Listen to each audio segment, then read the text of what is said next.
we started to look at the way that girls and boys talked about violence differently. So then we went and read and we color-coded everywhere where there was an instance of a little boy talking about narcocorridos and glorifying the sicarios. We kept reading, we saw a little girl terrified about not wanting to go to Juarez on the weekend. We would color code it. And then we created files on the computer. And I know there's a lot of different programs to use, but we're old school, we just do little files. And we just started to cut and paste all our data in different folders. So one big folder was violence. Inside that file was male, female. Inside that was direct violence shooting. Then we had one for the people in power and violence, where the students talked about the governor or the president being involved. We had family and violence. We had a file of all instances where kids had family members killed or hurt or extorted for money. And then we went to another team, and then we did the same thing again.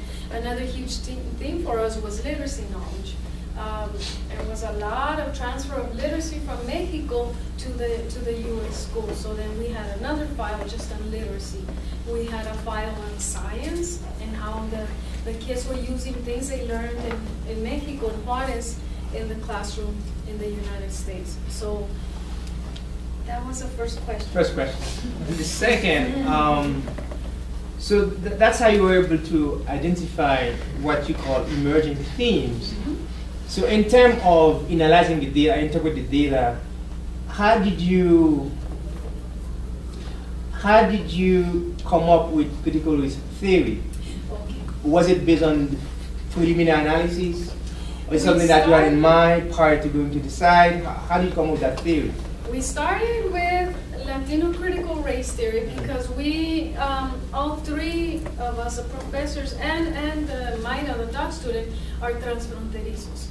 We have a lot of experience with that back and forth from Mexico to the United States, either on weekends or during whatever, summers or whatever. So we knew that we had learned a lot over there that we brought over here. So we wanted that counter storytelling, the counter narrative. So we went in there with Latino critical race, right? And then eventually, as we were analyzing the data, we kind of narrowed it down to community cultural wealth. And eventually, from there, we started to use some theoretical perspectives for some areas and other theoretical perspectives for other areas. Like with the violence in Juarez, we had to go back and read. We had to do a lot of research on violence. We had to do a lot of research on violence in schools. We had to do a lot of research on violence in communities. And then with the transfronterizo knowledge, we also had to do a lot of research in border studies and border theories. So we kind of started with one theoretical perspective, but then we started adding other theories to our research study. How about your research? I mean, again, I'm just trying to get as much as I can from you. How did you come up with your research questions?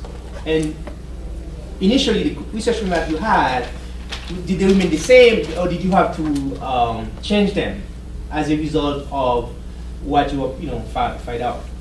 The main guiding question is still the same, but the ancillary questions changed a lot throughout the study. And then when we started writing, when we started to put all this data into articles to publish, then we kind of had to start looking at our questions again in the research and change the questions. So the more focused we were on a particular area, so if we were looking at science, our questions were changing. A question about the data.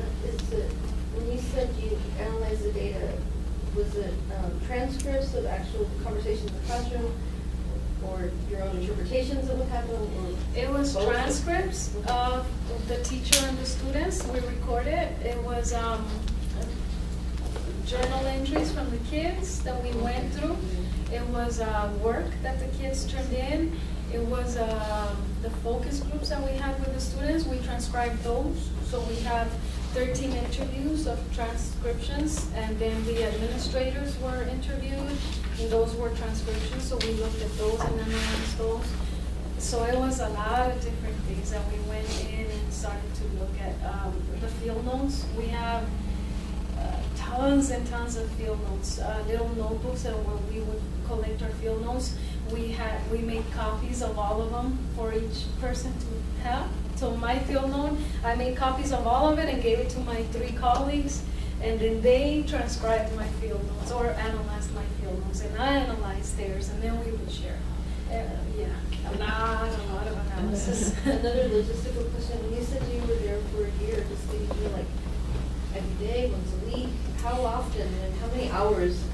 Because it was 4 of us, each one of us went once a week. My colleague De La Piedra, she went on Monday, I went on Tuesday, Dr. Esquinca went on Wednesday, and Mayra, the doc student, she went on Thursday. So Friday was the only time that nobody was in there, but a lot of the times, one of us was. So we would take turns. So it was almost every single day somebody was in the classroom.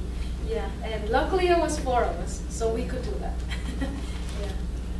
So when you said you transcribed, did you actually like type it all up, all of the recordings? I was looking in the book for a program. Program I bought it last year. I mean, after you record it, are there programs that will? I believe there's Okay. a pen that is called LiveScribe. Yeah.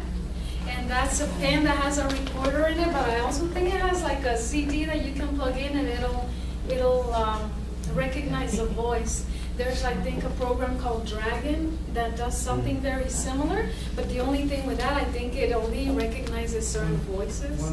So it'd be really hard to do with the whole class, but you were really close to, I mean, because you typed it all up, it let you evaluate it and analyze it again even while you were doing that, right? I mean, while you were typing up your recording. Well, we didn't transcribe it. That's a good thing about grants.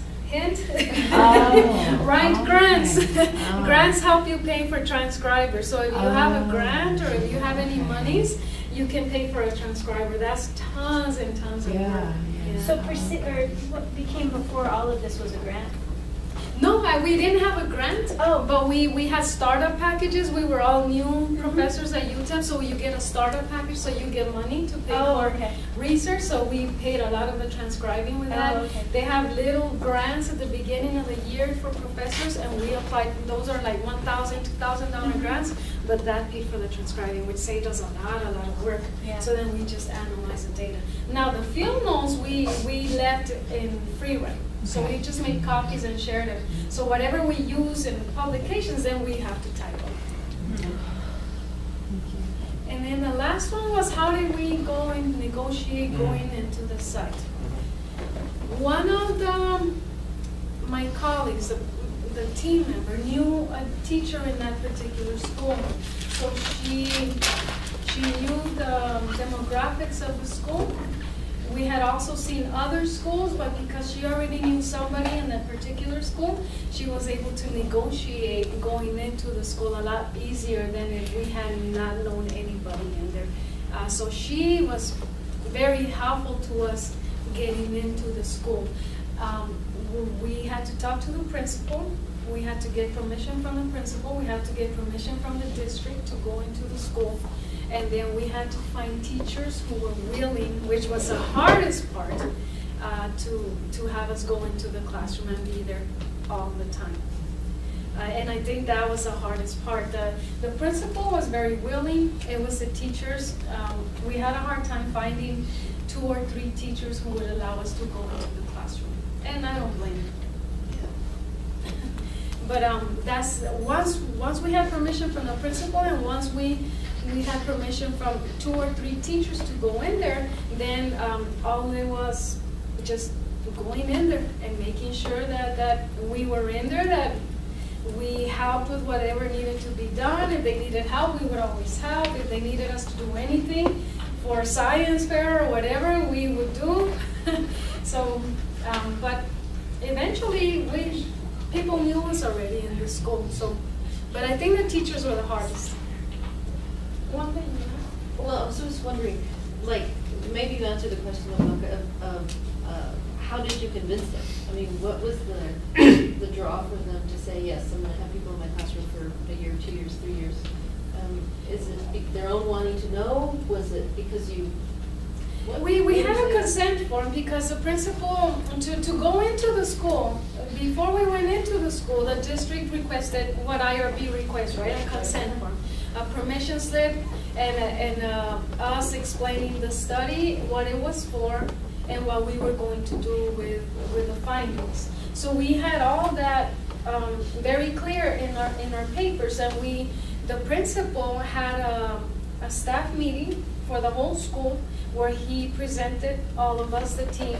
He told them about the research study, and he asked if there were any volunteers to please come and talk to us at the end of the meeting. So a couple of them came and asked us more questions about the study, but none of them said yes.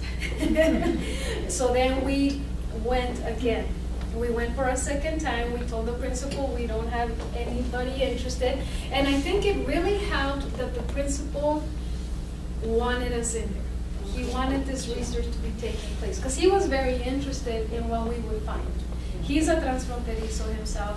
He's big into the dual language program, and because we were focused on the dual language program, he really wanted us in there. So yeah, but I think that was very helpful. And then eventually one of the teachers said yes, and we kind of like went. Do the children have to have permission slips also? Yes, the children, anytime that you're working with kids, they need to have permission Right. slips. We did have, I think we had 3 students who did not give us permission. The parents did not give us permission. So You just don't talk to them, is that how you work that? No, we did talk to them because we didn't want to leave them Right. out of anything, but we could not use any of their information. So anytime that when we're analyzing the data, if information from, let's say, Samuel comes up, we can't use it. Yeah. And we already knew who the 3 students were, so we already knew that we couldn't go there. And some of the things some of these kids said, it was like, oh, I want to use this, but you just can't. Yeah. So, yeah. Anthem? Someone in that corner? Haven't heard it to me.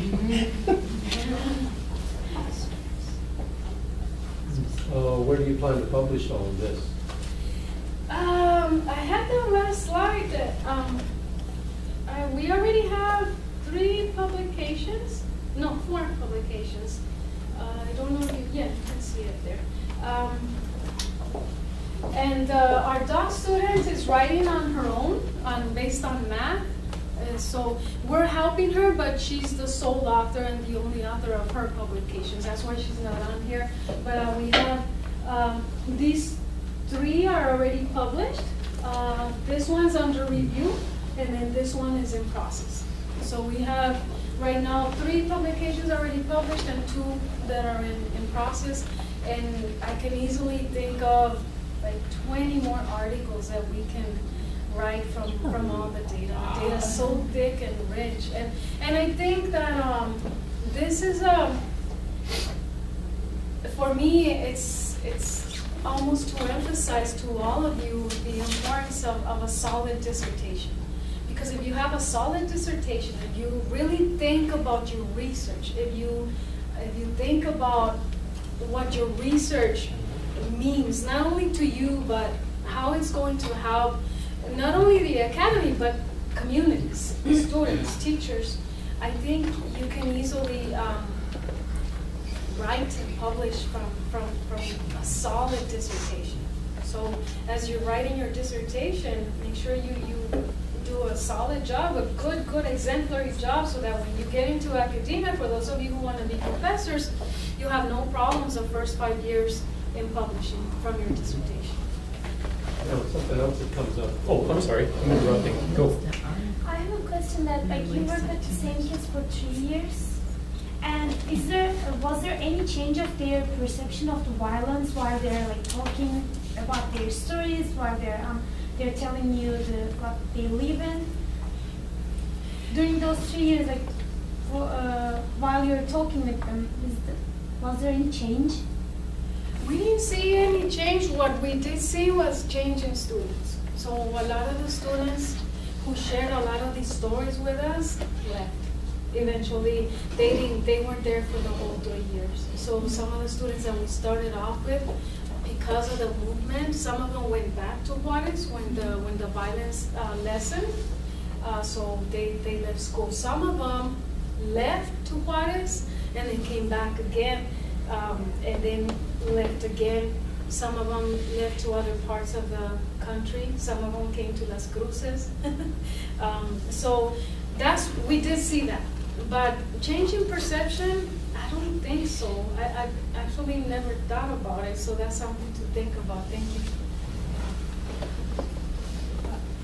My question is, when you do the focus group interview, and then you recorded the interview, and then you paid for somebody to do the transcription. And can I ask how much did you pay? Because as a doctoral student, we do not have grants. If we want this kind of study, how much shall we pay for? Well, you do it yourself. I had to do it myself. I didn't have any money to pay anyone. I had to do it myself. Yeah, when I was a doc student, I did it myself, and my sister helped me, but because of the money thing. But it is really expensive. Some transcribers charge you by the hour. Some transcribers charge you by the page. How many hours does it take? I forget about the money. It depends on the interview. The interview